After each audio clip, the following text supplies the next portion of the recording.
Good morning, folks. I hope you folks are having a great day today.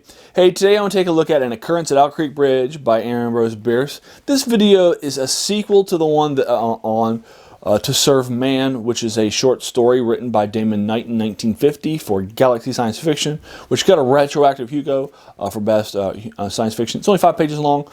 It's really well known for its trick ending, but I said as a part of that review, I just don't think it's as good. I don't think the ending is as good as people have thought, and I don't think that the story was as well written. It's not a bad written story, it just doesn't have these great like word crafting, wordsmithing elements to it. Like, for example, there's an entire paragraph that describes the physical appearance of this alien race. Now, it's 4.5 pages long, it's fine. But he'd already described them in the first paragraph as these piggish people, as looking like pigs. You'd already given that description. And the second description is just all physical things that are just descriptions of pigs, like snouts and something like that. He doesn't say anything beyond the physical description. And he doesn't use clever words to do so either. You know, he doesn't use verbs. He's just using normal descriptors, the kind of descriptors you might get from if you wrote a short story, right? Or if I were to write a short story, right? I think, you know, he doesn't say something about like their culture or what happens when you look at them. Like he's already described them physically in the first paragraph. He doesn't have to spend a whole other paragraph doing that, especially if their physical description is going to differ from what he said above. He wasn't like, once you get to look at them though, or something like that, or spend some time with them, you'll notice some change. Nope, there's no differences. He's just a physical description of a pig, and he's already called them Pigman. So I don't know that that's needed. But that's and he doesn't do it in a clever way. He doesn't say, you know, when a man looks at them, their soul grinds with fear and natural, you know, something like that. Nope. He doesn't have that sort of those sort of extra concepts. He's just physically describing a pig. Now, it's one of his earliest stories, you know, but I don't think that it's also this well-written story, and I don't think it's supposed to think is as I don't think that it's, with my suspension of disbelief when I go and read a story, it didn't resonate with me. It's not something that would have made sense from the alien's perspective, or from a perspective of somebody who's not English. For an English speaker, for an English reader, for an English writer, sure, but outside the language of it, it doesn't even make sense either, right? So I don't like it. But anyway, you get the idea of it. But it's not bad. It's there. It's 5 pages long. It took me 20 minutes to read. It's worth reading. I was never bored when I was reading. I just don't think it's the classic that people talked about. It was it's heavily anthologized. It's the signature work of the man's career. You know, it turned into a famous, you know, it's regularly seen in a lot of pop culture things. It was turned into a famous Twilight Zone episode, right, and so on and so forth. So I get those sorts of things were out there. Sure, whatever. So what I wanted to do, this is a direct sequel of that, is take a look at An Occurrence of Owl Creek Bridge. This is 8 pages. It's written in 1890, and so what I want to do is take a look at this story and take a look at this and hold this in comparison to Damon Knight. Now, you might think that this is an unfair comparison because An Occurrence at Owl Creek Bridge by Ambrose Bierce is such a highly regarded work. And it is. Ambrose Bierce is an incredibly gifted and talented writer. He has many a sentence that does things in a very interesting way, that will put things into a different perspective and really push them further. And I agree with it. In this collection here that I have, it's 9 pages long. It's very quick. You'll be able to get through it very quickly. It starts on page 50 and finishes on 59. In this story, and again, you're going to have, it's also like Damon Knight. It's a very short story. It does not take you a long time to read it. But again, you might not think this is a fair comparison, but this is a story that won a Hugo Award retroactively for Best Science Fiction Story of All Time. It's heavily anthologized. It's considered the signature piece by this guy. You know, so comparing it to, say, the signature piece of Ambrose Bierce, a work that's highly regarded, highly anthologized, turned into a Twilight Zone episode, known for its reverse ending at the end, right? You know, has a point of view character who will find out something before at the end. You get the idea, right? And so I do think that there are a lot of sort of notes that it hits in a very similar way. But let's take a look at An Occurrence at Owl Creek Bridge for you, and then I'll put that to bed. What happens in this story? It was written in 1890. And this is one of the first concepts of stream of consciousness, where you're starting to kind of see that and popularize it. You're going to see not just stream of consciousness, but you're going to see other things that are happening too. You're going to see a lot of these the influence it's going to have on American media, American culture, American society. But you're going to open up with this gentleman who is who was working kind of a sharecropping plantation in the South during the Civil War when this story is set. And what's going to find, and this person is at a bridge with some soldiers on either side of it. That's on Owl Creek. It's a nearby place in Alabama. And he's being led to a gallows, and you're going to see him drop from the gallows. Then as he does, you're going to have a flashback and find out why he was there. During the flashback, you're going to find out that there was a member of the Confederate Army that was fleeing from the Union Army that he sequestered. And that person had told him that the Union had just recaptured and rebuilt the Owl Creek Bridge, which will help them get supplies across and get their armies across and help them move across this section of Alabama as they're coming down through their area. So he is going to go over and burn it down to the ground. You'll actually find out that that person was actually a Union spy who dressed as a Confederate spy in order to set traps for local people, because if these local people go out there and take it down, it's a capital offense. So they'll be killed. So it's been super secretly, it's a trap. And then you're going to go ahead and take a look at it. And so he's going to find himself here because he went to Owl Creek Bridge trying to burn it back down, so that the Union Army would be stopped from coming across their area, just like it had been previously. So anyway, that's what brought him to this section. You're going to have that flashback, and then you're going to have, and this is about halfway through the story, you're going to have or about 4 pages through the story, man, we get the idea.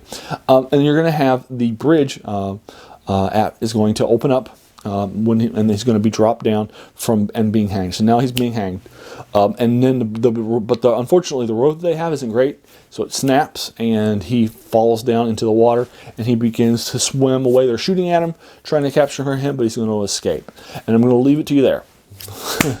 There's the end. It's a quick synopsis. You've probably read it.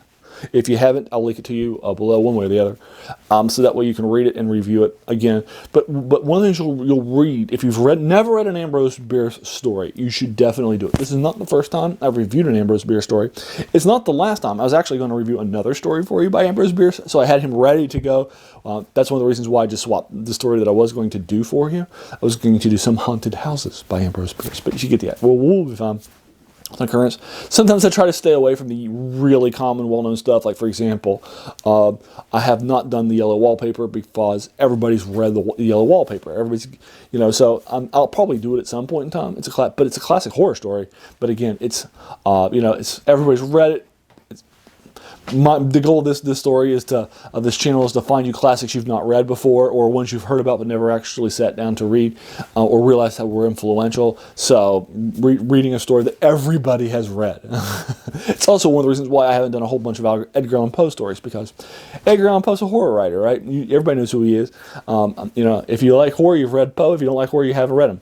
There's nothing I can do to bring you in on Edgar Allan Poe. So that's one of the reasons why you don't see a whole bunch of stories by these people. And I'm not doing the famous novels by H.G. Wells. I do a bunch of his short stories that people haven't read.